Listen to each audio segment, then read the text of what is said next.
peu importe votre situation, l'intuition, écoutez-vous.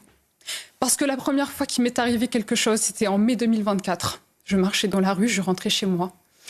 J'ai senti cette intuition, cette boule au ventre, cette présence où on se dit quelque chose va se passer. Mais le déni s'est emparé de moi et je me suis dit non, l'individu rentre chez lui comme moi, il a le droit d'être là. Je me suis retournée, il était plus proche, il s'était rapproché. Mon pas s'est accéléré, j'ai pas trouvé la force de courir. On s'imagine parfois, oui, s'il m'arrive telle chose, je vais réagir de telle manière, on ne sait pas. J'ai été incapable de courir ce jour-là. Lui l'a fait, il m'a saisi, il a palpé mon corps. Pendant des mois, j'ai senti ses mains sur moi. C'était insoutenable. Il n'a pas fait plus de mal que ça, mais ça a été assez pour me traumatiser pendant longtemps. Ce jour-là, j'étais seule. J'ai appelé mon compagnon dans la nuit. Il s'en est voulu de ne pas avoir été là, alors qu'il ne pouvait rien. Il s'en est voulu de ne pas m'avoir protégée. Ça l'a hanté, lui aussi, pendant des mois. Je m'interdisais de sortir. Les restaurants avec les amis, c'était terminé.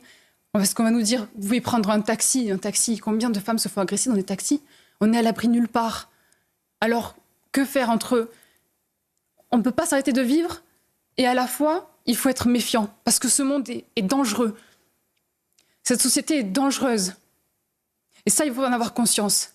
C'est pas un secret, on en parle tous les jours sur notre antenne. Des milliers et des milliers de témoignages, des milliers de cas, mon Dieu, qui sont même encore plus graves que les miens.